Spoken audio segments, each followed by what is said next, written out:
Good morning students. इसमें अपन जो इससे पहले जो टॉपिक अपना चल रहा था वो चल रहा था function of ecosystem. Function of ecosystem में अपन ने सबसे पहले जो इसका कार्य था, जो फंक्शन था, वो अपन ने स्टडी किया था, वो था प्रोडक्टिविटी, उत्पादकता। जस्ट इसके बाद जो सेकंड था नेक्स्ट, उसको डीकम्पोजिशन या अपघटन जिसको अपन बोलते हैं। सेकंड फंक्शन क्या था? अपघटन। थर्ड अपन स्टार्ट करते हैं एनर्जी फ्लो। तो एनर्जी फ्लो में मैंने आपको बताया था कि टोटल जो सोलर एनर्जी है, टोटल सोलर एनर्जी 100%, टोटल जो सोलर एनर्जी है 100% जो सोलर एनर्जी है उसका 50% से कम पार्ट जो है वो प्लांट यूज में लेते हैं, जिसको अपन क्या बोलते हैं? PAR, photosynthetic active radiation. अब फोटोसिंथेटिक एक्टिव रेडिएशन जो है इसके अंदर ये जो 50% से जो कम पार्ट जो प्लांट एब्जॉर्ब करते हैं, इसको अपन ने क्या बोला? फोटोसिंथेटिक एक्टिव रेडिएशन, प्रकाश संश्लेषी सक्रिय विकिरण। और इसके भी इस 50% से कम पार्ट का भी 2 से 10% जो प्लांट है वो प्रकाश संश्लेषण में यूज करते हैं। और इस लाइट एनर्जी का यूज करके फूड एनर्जी प्रोड्यूस करते हैं, फूड एनर्जी बनाते हैं। ये एनर्जी फ्लो, ये एनर्जी, यहाँ पर जो एनर्जी का इनपुट है वो कहाँ से आता है? सोलर एनर्जी से आता है। और ये इनपुट जो है सबसे पहले इस इनपुट को जो ग्रहण करते हैं, जो इनपुट एब्जॉर्ब करते हैं एनर्जी का, ये प्लांट या प्राइमरी प्रोड्यूसर, जो प्राइमरी प्रोड्यूसर होते हैं, जिनको अपन ने प्लांट, जो टेरेस्ट्रियल इकोसिस्टम में प्लांट जो है, और जो एक्वेटिक इकोसिस्टम में जिनको अपन ने फाइटोप्लैंक्टन बोला है, और इसके अंदर ये जो फाइटोप्लैंक्टन है एक्वेटिक इकोसिस्टम में, ये इस एनर्जी को एब्जॉर्ब करते हैं और इसको केमिकल एनर्जी में कन्वर्ट कर देते हैं। किस में कन्वर्ट कर देंगे? केमिकल एनर्जी, यानी कि ग्लूकोज में कन्वर्ट कर देते हैं। तो ये एनर्जी ग्लूकोज की फॉर्म में इसके अंदर स्टोर हो जाती है। किसमें? प्राइमरी प्रोड्यूसर में। अब इसमें मैंने आपको एक और बताया था कि इसमें एक तो होती है GPP और एक होती है NPP। GPP gross primary productivity, और दूसरी बताई थी मैंने आपको NPP नेट प्राइमरी प्रोडक्टिविटी। तो ग्रोस प्राइमरी प्रोडक्टिविटी एक बार आपको रिकॉल कर देते हैं। इसके अंदर क्या होता है? ये प्लांट के अंदर स्टोर होने वाली टोटल एनर्जी है। जितनी भी एनर्जी जो प्लांट प्रोड्यूस करते हैं, सोलर एनर्जी जो है, जो विकिरण ऊर्जा है, जो सनलाइट एनर्जी है, उससे जो टोटल एनर्जी प्रोड्यूस होती है, जो टोटल केमिकल एनर्जी जो बनती है, उसी को अपन ने क्या बोला? सकल प्राथमिक उत्पादकता, ग्रोस प्राइमरी प्रोडक्टिविटी। अब ये जो सेकंड मैंने आपको बताया था नेट प्राइमरी प्रोडक्टिविटी, ये क्या होती है कि ये जो GPP है, इस GPP में ये जो प्लांट ने ये जो टोटल एनर्जी प्रोड्यूस की है, इसमें से कुछ पार्ट प्लांट क्या कर लेते हैं? यूज कर लेते हैं। कुछ पार्ट इसका यूज कर लेते हैं। उसके बाद जो रिमेनिंग एनर्जी बचती है उसी को अपन क्या बोलेंगे? Net primary productivity. तो इसका अपन फॉर्मूला अगर बनाएं तो ये फॉर्मूला अपन इसको ऐसे लिख सकते हैं, NPP इजिकल टू GPP। और ये जो प्लांट ने यूज की है इसको अपन रेस्पिरेटरी, ये रेस्पिरेशन की फॉर्म में, या मेटाबॉलिक, जो प्लांट के अंदर उपापचय क्रियाएं चलती हैं उसमें जो यूज होने वाली जो एनर्जी है उसको अपन ने क्या बोला? उसको अपन इस सकल प्राथमिक उत्पादकता में से क्या करते हैं? माइनस करते हैं। इस सकल उत्पादकता में से अपन क्या करते हैं? इनको माइनस करते हैं। तो रिमेनिंग क्या बचती है अपने पास? है NPP नेट प्राइमरी प्रोडक्टिविटी। अब ये जो एनर्जी है, एनर्जी का प्रवाह इकोसिस्टम में कैसे होता है, ये समझने वाली इंपॉर्टेंट बात ये है इसमें कि एनर्जी का प्रवाह कैसे होता है इकोसिस्टम के अंदर, एनर्जी का फ्लो कैसे होता है। तो देखो, एनर्जी का स्टोर कहाँ हुआ? प्राइमरी प्रोड्यूसर के अंदर। ये जो प्राइमरी प्रोड्यूसर है, तो आपको पता होगा कि इकोसिस्टम के अंदर प्रत्येक जीव क्या करता है, भोजन के लिए दूसरे जीव पर निर्भर करता है। इकोसिस्टम के अंदर जितने भी ऑर्गेनिज्म हैं वो सभी ऑर्गेनिज्म किसी न किसी ऑर्गेनिज्म पे डिपेंड करते हैं। तो जैसे प्लांट है तो प्लांट भी क्या ऑटोट्रोफ अपना भोजन खुद बनाते हैं, लेकिन फिर भी ये किसी दूसरे ऑर्गेनिज्म पे भी डिपेंड करते हैं, बगैर उनके सरवाइव नहीं कर सकते। ये मैंने आपको पहले इस टॉपिक में बताया था कि किसी इकोसिस्टम के अंदर किसी भी स्पीसीज की जो मिनिमम रिक्वायरमेंट होती है वो क्या होती है, किसी अदर स्पीसीज उसके लिए मिनिमम रिक्वायरमेंट होती है, जिसको वो किसके फॉर्म में लेता है, फूड के फॉर्म में ग्रहण करता है। सेम यही कंडीशन यहाँ पर अप्लाई होती है कि जो प्राइमरी प्रोड्यूसर है ये भी इकोसिस्टम में अकेले सर्वाइव नहीं कर सकते, इनकी सर्वाइबिलिटी के लिए भी इनको माइक्रो ऑर्गेनिज्म न्यूट्रिएंट की रिक्वायरमेंट होती है। तो इसमें इकोसिस्टम में इसके अंदर अपन क्या करते हैं कि इकोसिस्टम के अंदर प्रत्येक जीव भोजन के लिए या ऊर्जा के लिए किसी दूसरे जीव पर निर्भर होता है। और ये कहाँ से स्टार्ट होता है, शाकाहारी से हर्बीवोरस से कार्निवोरस तक एक लीनियर फॉर्म में ऐसे अरेंज होते हैं, जिनको अपन क्या बोलते हैं, फूड चेन। एक श्रृंखला में ये अरेंज होते हैं, एक चेन में अरेंज होते हैं, इसीलिए इसे अपन क्या बोल सकते हैं, खाद्य श्रृंखला। और इसके अंदर खाद्य श्रृंखला के माध्यम से ही क्या होता है, एनर्जी का फ्लो होता है, एनर्जी का प्रवाह होता है। और ऊर्जा का जो स्थानांतरण है, ये जो स्थानांतरण है किसके फॉर्म में हो रहा है, फूड के फॉर्म में हो रहा है। और फूड क्या है, एनर्जी। तो एक इकोसिस्टम में एनर्जी का जो फ्लो है वो भोजन के रूप में होता है। और इसके अंदर जो ये खाद्य श्रृंखला में जो जीव अरेंज होते हैं, इन अरेंजमेंट को, इस खाद्य श्रृंखला में जो जीव अरेंज होते हैं ये एक फिक्स पर्टिकुलर जगह पर होते हैं, उनको अपन क्या बोलते हैं, पोषण स्तर, ट्रॉफिक लेवल। तो ट्रॉफिक लेवल क्या होता है कि जो खाद्य श्रृंखला होती है उसके अंदर जो जीव है जो जुड़े होते हैं, जो खाद्य श्रृंखला में जीव आपस में जुड़े होते हैं, उसी को अपन क्या बोलते हैं, पोषण स्तर। पोषण स्तर क्यों बोला, क्योंकि देखो इससे पोषण किसको मिल रहा है, प्राइमरी कंज्यूमर को। प्राइमरी कंज्यूमर से पोषण किसको मिल रहा है, न्यूट्रिशन किसको मिल रहा है, सेकेंडरी कंज्यूमर को। सेकेंडरी कंज्यूमर से फिर न्यूट्रिशन किसको मिल रहा है, टॉप कंज्यूमर को। ये न्यूट्रिशन किसके फॉर्म में मिल रहा है, फूड के फॉर्म में।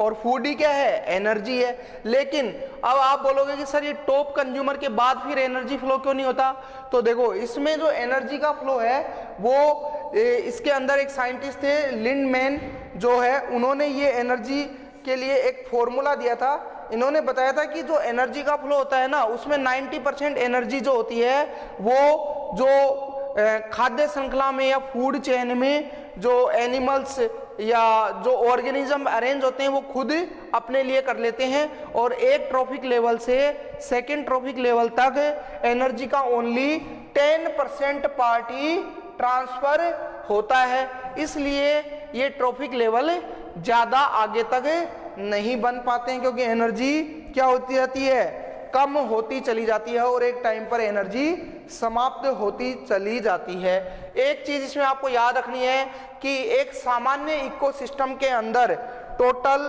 4 ट्रॉफिक लेवल प्रेजेंट होते हैं, जबकि एक जटिल इकोसिस्टम के अंदर टोटल 5 ट्रॉफिक लेवल या पोषण स्तर पाए जाते हैं। उसके अंदर जो जटिल इकोसिस्टम होता है उसके अंदर जो टॉप कंज्यूमर, शीर्ष उपभोक्ता और द्वितीयक उपभोक्ता के बीच में एक टर्सरी कंज्यूमर या ट्रॉफिक लेवल 4 यहां पर होता है और टॉप कंज्यूमर ट्रॉफिक लेवल 5 पर प्रेजेंट होता है। इसलिए एक जटिल इकोसिस्टम में टोटल जो ट्रॉफिक लेवल है वो कितने पाए जाते हैं, 5, और एक सामान्य इकोसिस्टम में टोटल 4 ट्रॉफिक लेवल पाए जाते हैं। अब इसमें एक इंपॉर्टेंट चीज ये है कि एक खाद्य श्रृंखला में या फूड चेन के अंदर जो एनर्जी का फ्लो है वो ऑलवेज किधर होगा, यूनी डायरेक्शनल होगा। कभी भी एनर्जी का फ्लो मल्टी डायरेक्शनल नहीं हो सकता। क्या होगा, यूनिडायरेक्शनल फ्लो होता रहता है एनर्जी का फ्लो ऑलवेज इकोसिस्टम के अंदर यूनिडायरेक्शनल होता है, और इसके अंदर जो छोटी स्मॉल जो फूड चेन होती है उसमें एनर्जी फ्लो क्या होता है, ज़्यादा होता है। इसमें आपको इंपॉर्टेंट ये याद रखना है कि जो अपघटक होते हैं, डीकम्पोजर्स जो होते हैं, जैसे बैक्टीरिया, फंजाई, उनको कभी भी फूड चेन के अंदर इंक्लूड नहीं किया जाता है, फूड चेन में उनको इंक्लूड नहीं किया जाता है।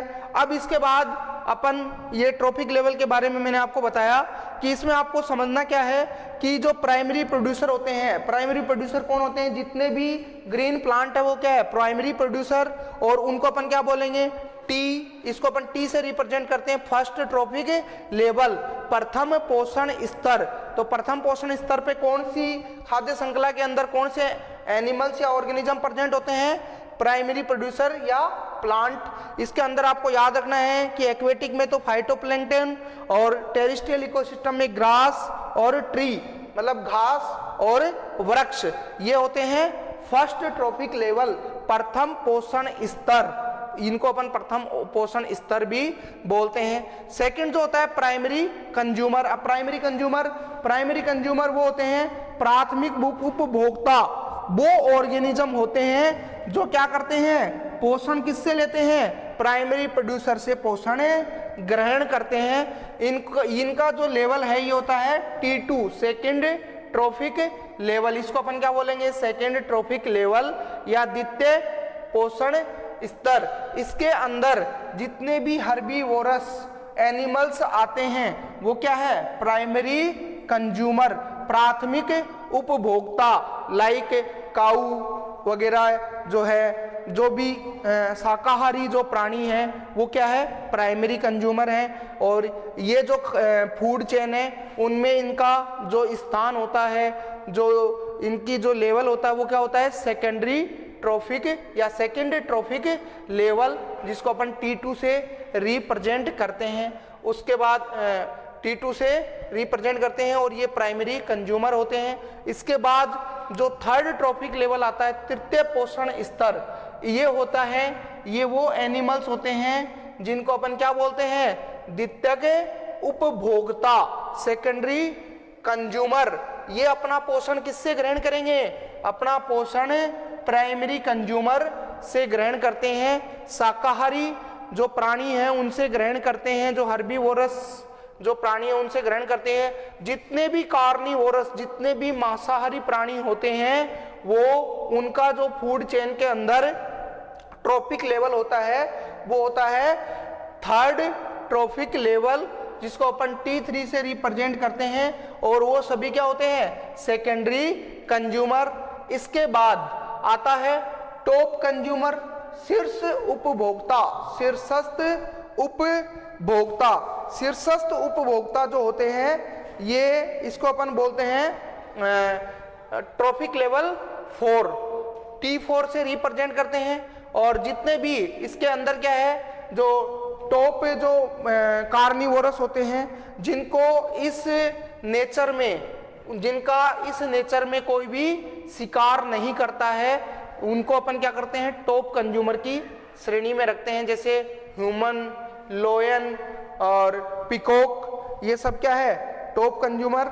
और ये भी क्या होते हैं, कार्निवोरस होते हैं। और इसको भी अपन क्या बोल सकते हैं, ये जो इस फूड चेन में इनका लेवल क्या होता है, फोर्थ ट्रॉफिक लेवल या चतुर्थ पोषण स्तर इनका इसके अंदर फूड चेन के अंदर पाया जाता है। उसके बाद देखो फूड चेन में आपको मैंने बताया कि इसके अंदर जो फूड चेन है ये अपन इसको एक लीनियर फॉर्म में रखते हैं। इसके बाद इस फूड चेन में जो एनर्जी का फ्लो है वो एक साइंटिस्ट थे जिनका नाम था लिंडमान या लिंडमैन। इन्होंने एक रूल्स दिया था कि जैसे जैसे इसमें एनर्जी फ्लो होती है तो एनर्जी प्राइमरी कंज्यूमर से टॉप कंज्यूमर तक एनर्जी का जो फ्लो है वो क्या होता है, यूनिडायरेक्शनल होता है। और ये जो एनर्जी है इस 100% एनर्जी का 90% एनर्जी, 100 में से 90% जो एनर्जी है वो क्या करते हैं, प्लांट खुद यूज कर लेते हैं, और नेक्स्ट ट्रॉपिक लेवल तक ओनली 10% ही एनर्जी का क्या होता है, फ्लो होता है। तो इसमें अपन इसकी परिभाषा कैसे बोलेंगे, ऐसे बोलेंगे, विभिन्न पोषण स्तरों पर, लिंडमैन ने जो एनर्जी का जो इसकी डेफिनेशन दी थी उसके अकॉर्डिंग क्या है कि विभिन्न पोषण स्तरों पर ऊर्जा की मात्रा को प्रदर्शित करने वाला ये एक नियम है।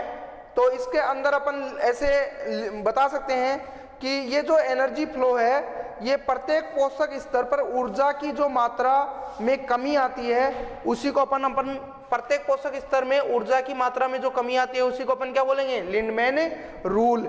इसके अकॉर्डिंग क्या होता है कि इसको अपन 10% रूल भी बोल सकते हैं। इस नियम के अनुसार क्या होगा कि प्रत्येक जीवधारी कुल ऊर्जा का, प्रत्येक जीवधारी कुल ऊर्जा का 90% अपने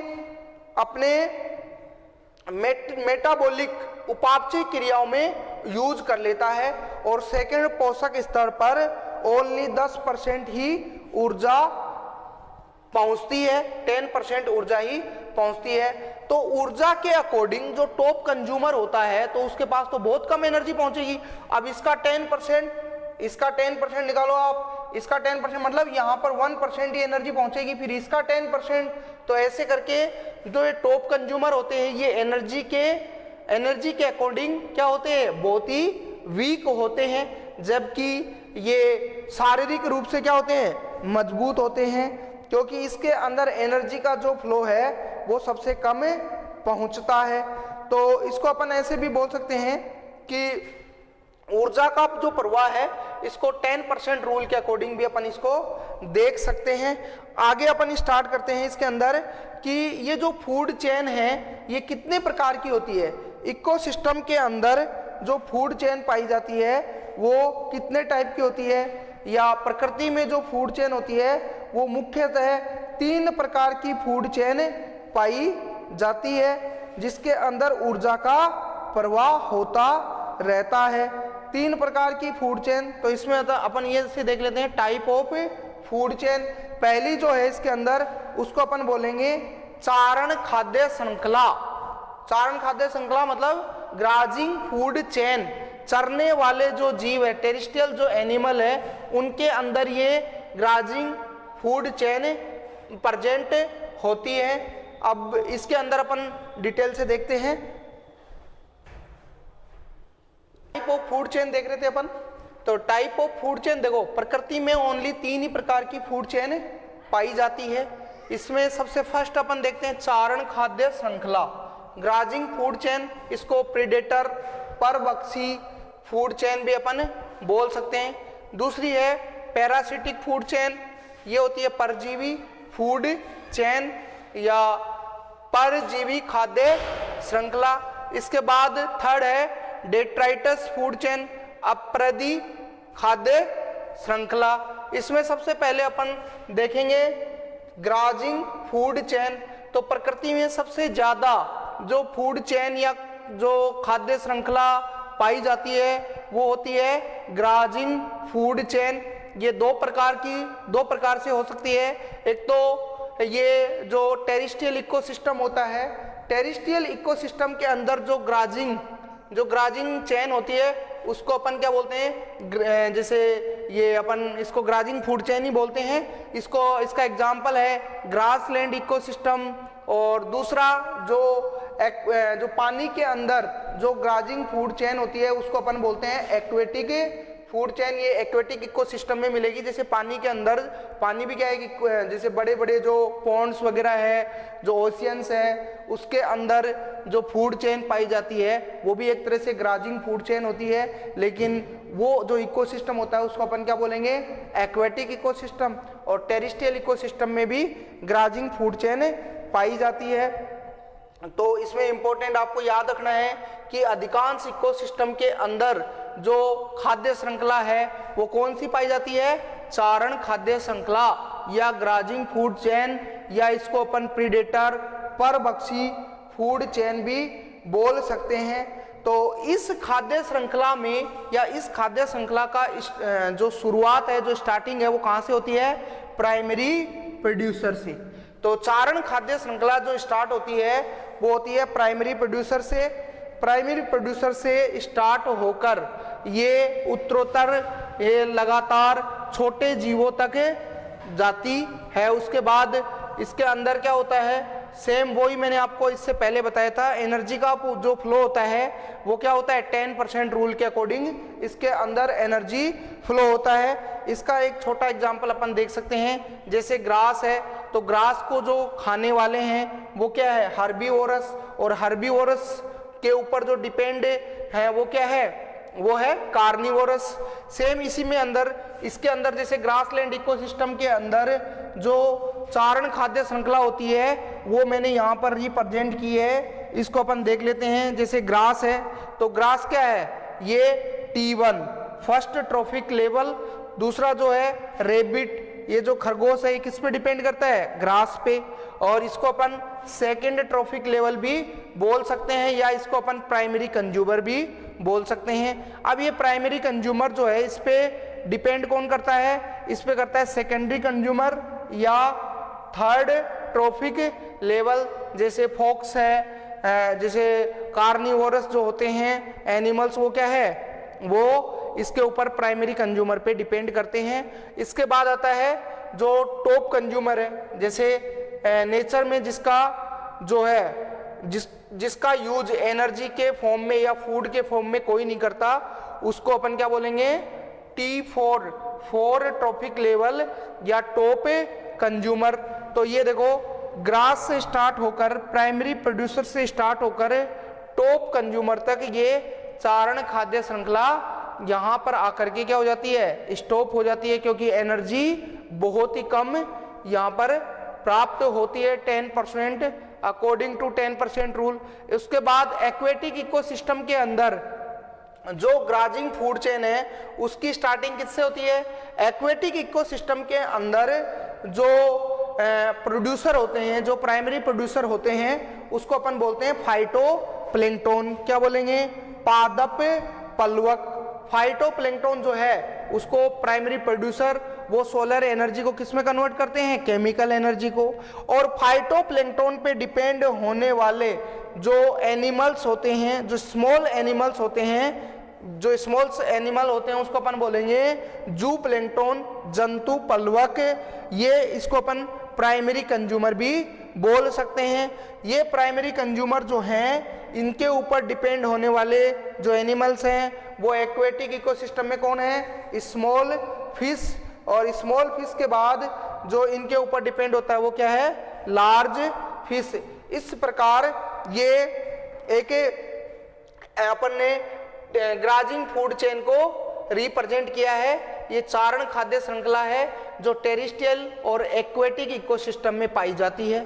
टेरेस्ट्रियल इकोसिस्टम में ग्रास से अपन ने रिप्रेजेंट किया है, और एक्वेटिक इकोसिस्टम में फाइटोप्लैंक्टन से स्टार्ट होती है। इसके बाद आता है, इसके बाद जो नेक्स्ट जो फूड चेन है, जो चारण श्रृंखला है, वो है पैरासिटिक फूड चेन।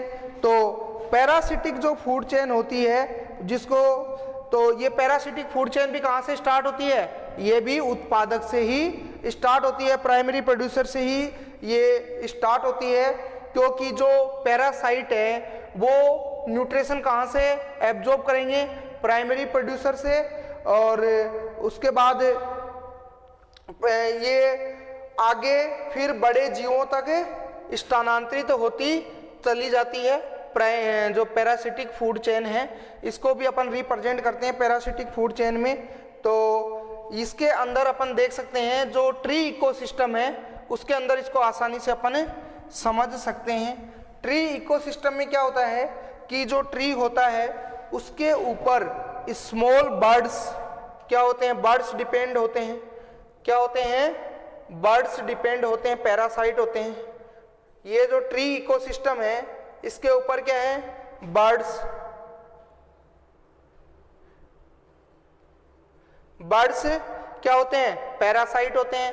और बर्ड्स के ऊपर जो माइक्रो ऑर्गेनिज्म है, इंसेक्ट वगैरह, या माइक्रो ऑर्गेनिज्म भी आप लिख सकते हो। माइक्रो जो ऑर्गेनिज्म है वो पैरासाइट होते हैं। तो ये ट्री इकोसिस्टम के अंदर जो फूड चेन होती है इसको अपन क्या बोलेंगे, परजीवी, पैरासाइट फूड चेन, परजीवी फूड चेन।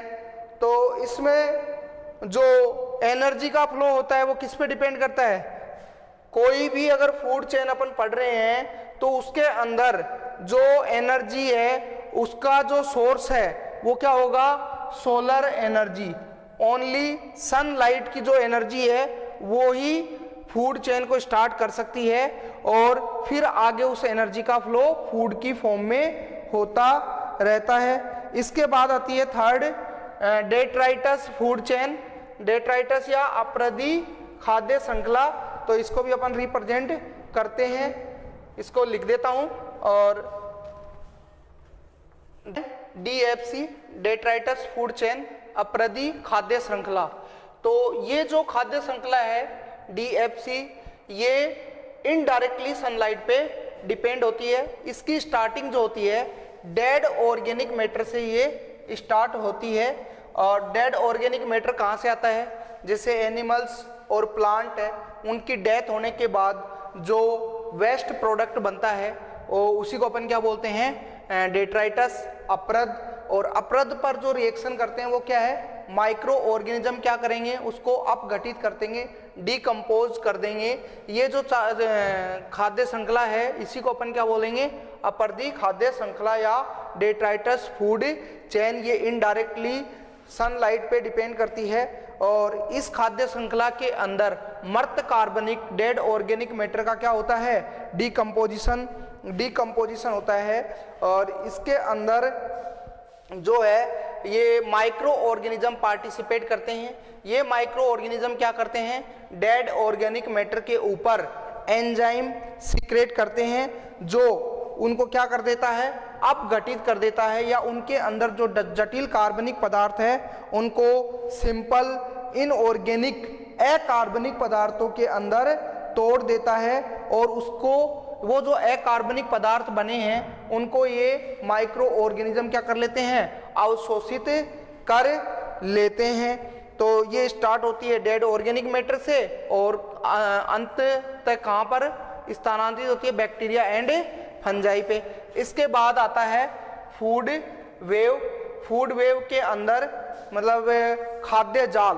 तो खाद्य जाल क्या होता है, खाद्य जाल देखो किसी भी बड़े इकोसिस्टम के अंदर कोई भी बड़ा इकोसिस्टम है उसके अंदर क्या होता है, उसके अंदर जो खाद्य श्रृंखलाएं हैं, फूड चेन है, वो आपस में क्या होती है, एक दूसरे से जुड़ी होती है, या किसी भी एक पोषक स्तर से दूसरे पोषक स्तर पर बहुत सारे फूड की अवेलेबिलिटी होती है। और ये आपस में ऐसे जुड़कर क्या बनाती है, एक नेट, एक जाल या एक वेब का फॉर्मेशन करती है। इसी को अपन क्या बोलते हैं, फूड वेव या खाद्य जाल।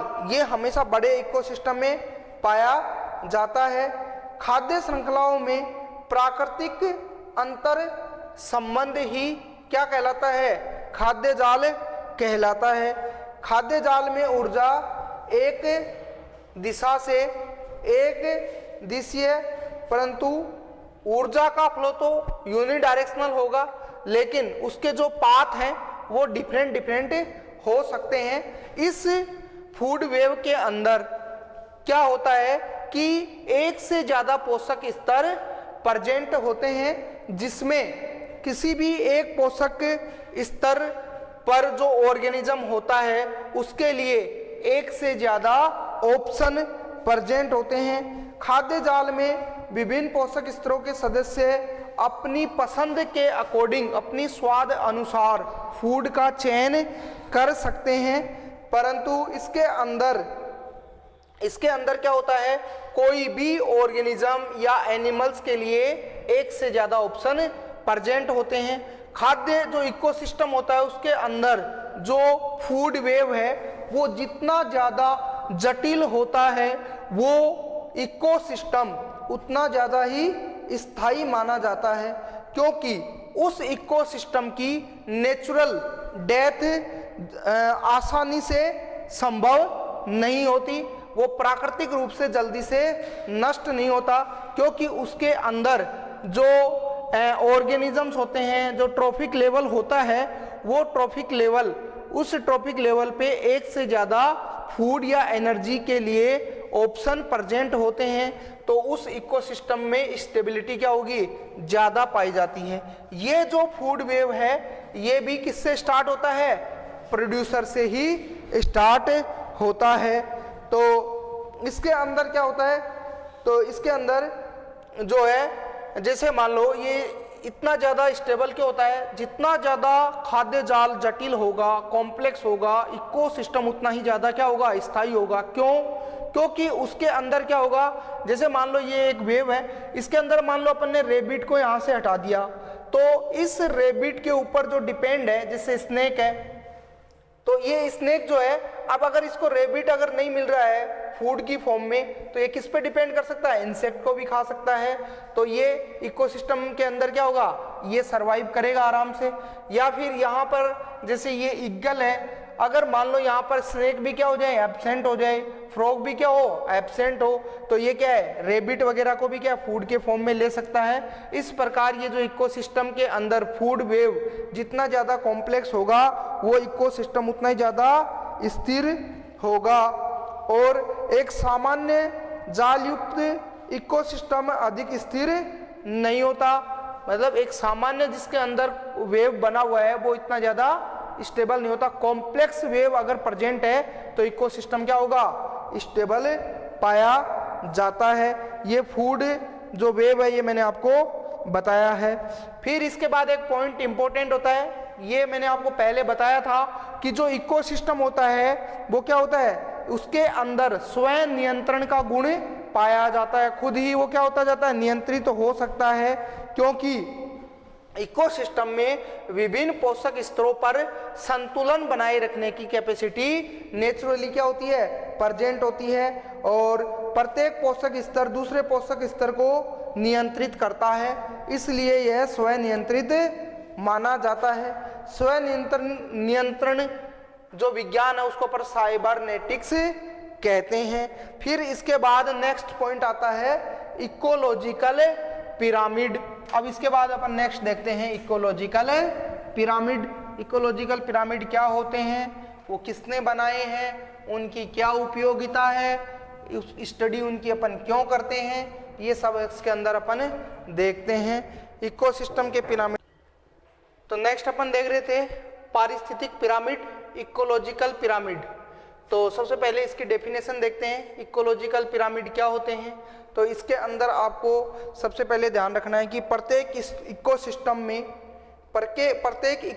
में पाए जाने वाले सभी ट्रॉफिक लेवल, प्रत्येक इकोसिस्टम में पाए जाने वाले सभी ट्रॉफिक लेवल एक के बाद एक स्टेप में व्यवस्थित होते हैं।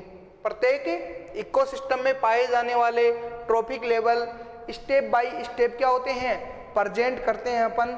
और प्रथम जो पोषक स्तर को आधार मानकर इनको बनाया जाता है, और प्रथम पोषक स्तर यहाँ पर जो होता है उसको अपन चित्र के द्वारा निरूपित करते हैं, डायग्रामेटिक निरूपित करते हैं। इसी को अपन क्या बोलते हैं, ये पिरामिड की शेप में बनते हैं, तो इसको अपन पारिस्थितिक पिरामिड बोलते हैं। तो पिरामिड की सबसे पहले जो अवधारणा है वो साइंटिस्ट चार्ल्स एल्टन ने सबसे पहले पिरामिड को बनाया था। पिरामिड के आधारीय भाग पर हमेशा, बेस पर हमेशा किसको रखते हैं, उत्पादक या प्राइमरी प्रोड्यूसर को रखा जाता है। और इसके जो उत्पादक हैं, फिर जैसे जैसे शीर्ष की ओर अपन जाते हैं तो क्या होगा, इसके अंदर अपन प्राथमिक उपभोक्ता, उसके बाद द्वितीयक उपभोक्ता और फिर टॉप कंज्यूमर को रखते हैं। तो इसमें आपको ध्यान रखना है कि जो पारिस्थितिक तंत्र के विभिन्न पोषक स्तर हैं उन पर जीवों की जो संख्या है, पारिस्थितिक तंत्र के विभिन्न पोषक स्तर पर जीवों की संख्या या जैव भार या ऊर्जा के अंतर को जो आलेखित करने की जो प्रक्रिया है या निरूपण या ग्राफिकल रिप्रेजेंट करने की जो प्रोसेस है, जो प्रक्रिया है, उसी को अपन क्या कहते हैं, पिरामिड कहते हैं। या ग्राफिकल रिप्रेजेंट से जो हमें ग्राफ प्राप्त होता है या जो स्ट्रक्चर हमें प्राप्त होती है उसको अपन क्या बोलेंगे, पिरामिड बोलेंगे। और पिरामिड को सबसे पहले किसने बनाया था, चार्ल्स अल्टोन ने बनाया था। और इसके बाद इसके अंदर अपन देखते हैं कि ये पिरामिड जो होते हैं ये कितने प्रकार के होते हैं। तो मुख्य रूप से जो पिरामिड होते हैं वो 3 प्रकार के पिरामिड पाए जाते हैं।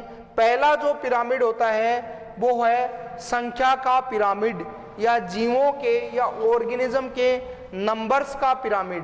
तो इसके अंदर क्या होता है कि नंबर्स की जो उनकी जो संख्या है उसके अकॉर्डिंग इसमें पिरामिड बनता है।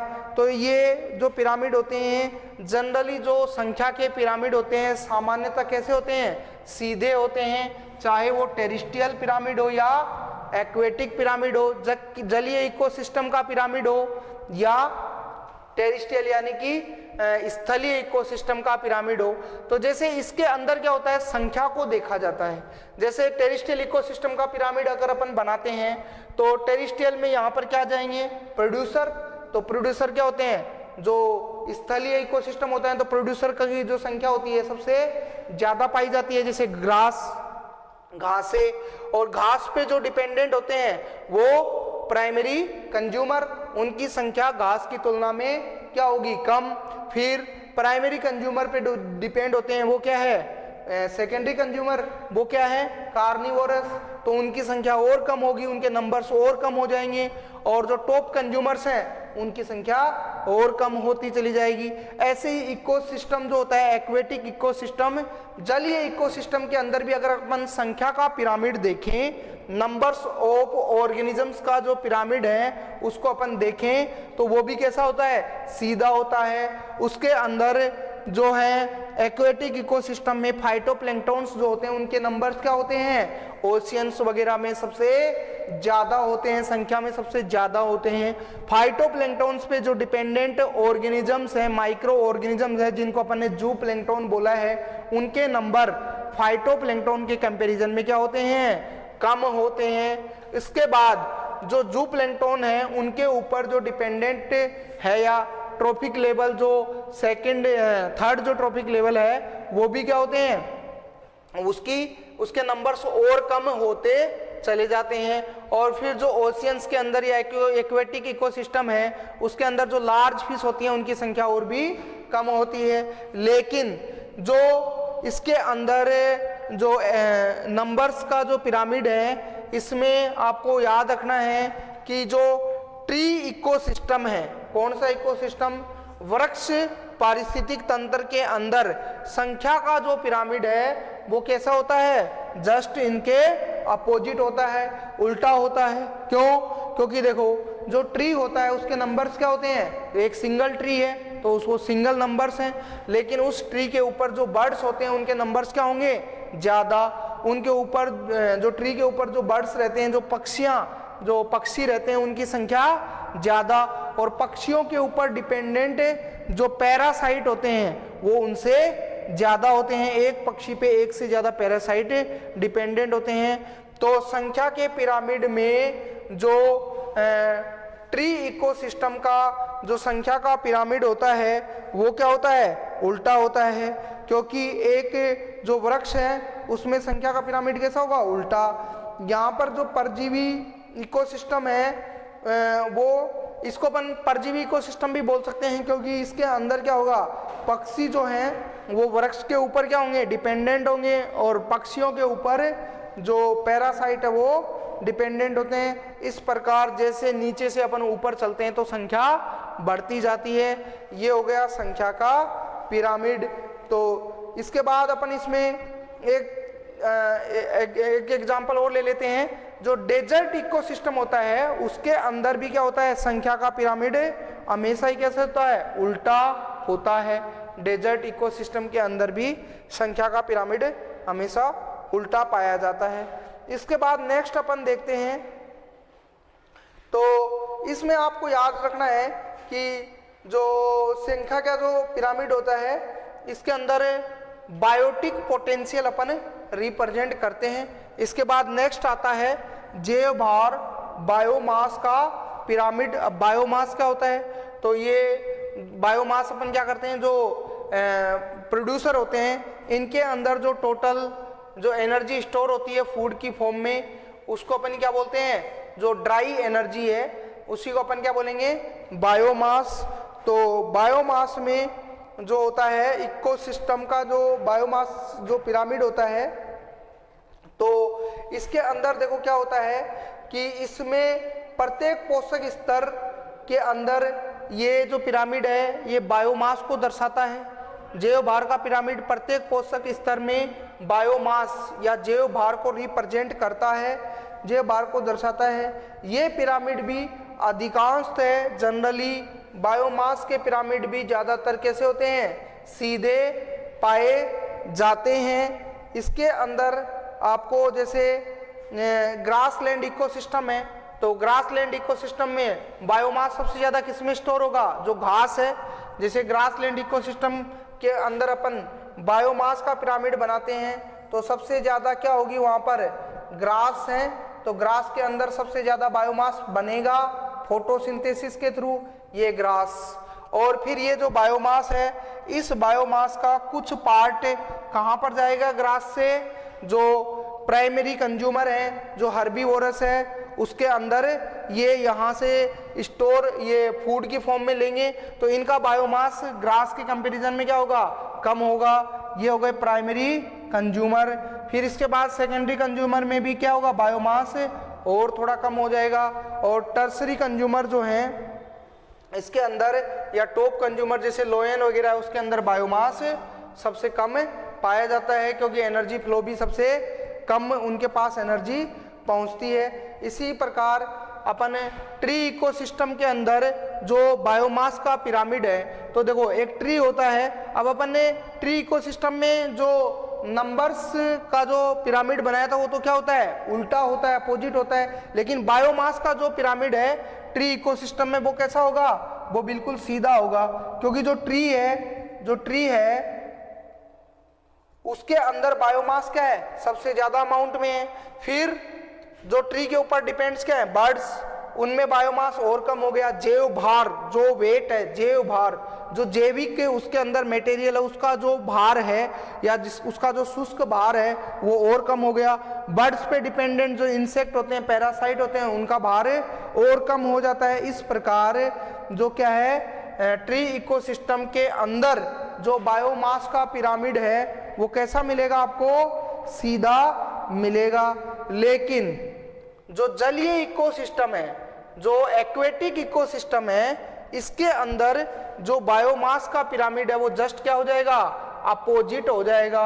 कैसे, इसके अंदर देखो जो एक्वेटिक इकोसिस्टम है उसके अंदर जो फाइटोप्लैंक्टन है उनका जो ड्राई वेट है वो क्या होगा, कम होगा। फिर जो प्लैंक्टन जो उन पे डिपेंडेंट है उनके अंदर ज्यादा होता चला जाएगा। फिर स्मॉल फिश और फिर लार्ज फिश जो है उनके अंदर सबसे ज्यादा बायोमास पाया जाता है। इस प्रकार आपको याद रखना है। इसके अंदर जो इम्पोर्टेंट चीज है वो क्या है कि साहब बायोमास जो है जैव भार के जो पिरामिड है इसके अंदर जो टेरिस्ट्रियल जो इकोसिस्टम है जैसे ग्रासलैंड इकोसिस्टम है उसके अंदर जो बायोमास का पिरामिड बनेगा वो कैसा बनेगा, सीधा बनेगा। और जो ट्री इकोसिस्टम है उसके अंदर जो बायोमास का पिरामिड बनेगा वो कैसा बनेगा, सीधा बनेगा। और जो एक्वेटिक इकोसिस्टम है उसके अंदर बायोमास का पिरामिड जस्ट अपोजिट या उल्टा बनेगा। इसके बाद आपको इसके अंदर अपन नेक्स्ट स्टार्ट करते हैं। ये बायोमास का पिरामिड हो गया। इसके अंदर आपको ये ध्यान रखना है, ये प्राइमरी प्रोड्यूसर है, ये प्राइमरी कंज्यूमर, सेकेंडरी कंज्यूमर और ये टॉप कंज्यूमर। इसको अपन ऐसे भी रिप्रेजेंट कर सकते हैं या इसको भी अपन ऐसे रिप्रेजेंट कर सकते हैं कि यहाँ पर क्या है, टॉप कंज्यूमर है, ये टॉप कंज्यूमर है। फिर इसके बाद ये सेकेंडरी, फिर प्राइमरी और ये प्राइमरी प्रोड्यूसर, ये प्राइमरी प्रोड्यूसर, ये primary consumer, secondary consumer, top consumer. इसको अपन ऐसे भी रिप्रेजेंट कर सकते हैं जो अपोजिट, बिल्कुल अपोजिट क्या है, पिरामिड है। इसके बाद नेक्स्ट जो पिरामिड आता है वो है ऊर्जा का पिरामिड। तो इसमें इंपॉर्टेंट बात आपको याद रखनी है कि जो ऊर्जा के पिरामिड होते हैं वो ऑलवेज कैसे होते हैं, ऑलवेज सीधे पाए जाते हैं। ऊर्जा के पिरामिड में ऊर्जा जो होती है वो एक दिशा में, ऊर्जा के जो पिरामिड होते हैं वो अपन बनाते हैं एनर्जी फ्लो के अकॉर्डिंग। तो 10% रूल के अकॉर्डिंग एनर्जी का जो फ्लो है वो कैसा होता जाएगा, कम होता जाएगा। जैसे जैसे अपन प्राइमरी प्रोड्यूसर से टॉप कंज्यूमर की साइड में जाते हैं तो एनर्जी फ्लो क्या होती जाएगी, कम एनर्जी फ्लो होता जाएगा। इसलिए जो एनर्जी के ऊर्जा के जो पिरामिड है, तो या ऐसे समझो कि इकोसिस्टम में जो ऊर्जा के पिरामिड हैं उनमें उत्पादकता का क्या होता है, स्थानांतरण, वो क्या प्रोडक्टिविटी का स्थानांतरण को शो करते हैं। और ये ऑलवेज कैसे होते हैं, सीधे होते हैं, ये कभी भी उल्टे नहीं बनते हैं। क्योंकि जब एक पोषक स्तर से अगले पोषक स्तर में ऊर्जा का स्थानांतरण होता है तो प्रत्येक चरण के संदर्भ में कुछ ऊर्जा का क्या हो जाता है, उपयोग हो जाता है या नष्ट हो जाती है। तो ऊर्जा के पिरामिड में प्रत्येक ऊर्जा स्तर पर ऊर्जा की मात्रा को प्रदर्शित करने वाला जो पिरामिड होता है उसको अपन एनर्जी के पिरामिड बोलते हैं। और जो प्रति इकाई क्षेत्रफल में निश्चित समय में जो स्टोर ऊर्जा है उसको रिप्रेजेंट करता है। अब जो पारिस्थितिक इकोलॉजिकल जो पिरामिड है उनकी लिमिटेशन क्या है वो 1 बाय 1 करके मैं आपको बता देता हूं कि जो पारिस्थितिक पिरामिड है उनकी क्या क्या लिमिटेशन है वो आपको याद रखनी है और वो 1 बाय 1 करके अपन देखते हैं। तो limitation of ecological pyramid, heading डालो लिमिटेशन ऑफ इकोलॉजिकल पिरामिड। तो ये अपन देखते हैं, लिखते हैं। तो पारिस्थितिक लिमिटेशन ऑफ इकोलॉजिकल पिरामिड,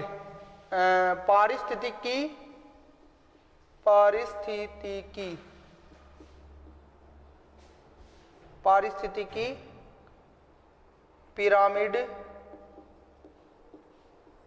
की सीमाएं, लिमिटेशन क्या है, सीमाएं।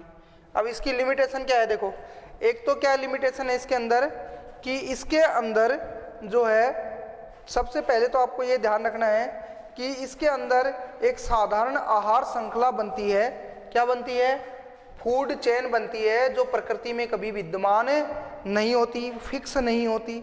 दूसरा, इसके अंदर जो मृत जीवी हैं उनको कोई स्पेस, कोई जगह नहीं दी गई है। जो मृत जीवी है उनका स्थान इसके अंदर एब्सेंट होता है। और इसके अंदर आपको जो मृत जीवी जो सेप्रोफाइट है, और थर्ड इसकी जो सीमा, पहली तो इसकी क्या है कि जो मृत जीवी है उनकी कोई इसके अंदर स्थान नहीं दिया गया है। दूसरा, इसके अंदर जो श्रृंखला, खाद्य श्रृंखला प्रेजेंट होती है वो प्रकृति में विद्यमान नहीं होती। तीसरा, इसके अंदर जो है खाद्य जाल का समावेश, फूड वेव के बारे में कोई सूचना प्राप्त नहीं होती है। ये है इसके अंदर क्या, इकोलॉजिकल पिरामिड की सीमाएं। उसके बाद इसके अंदर एक इम्पोर्टेंट पॉइंट है, उसको अपन बोलते हैं खड़ी फसल या स्टैंडिंग क्रॉप। क्या बोलेंगे, खड़ी फसल या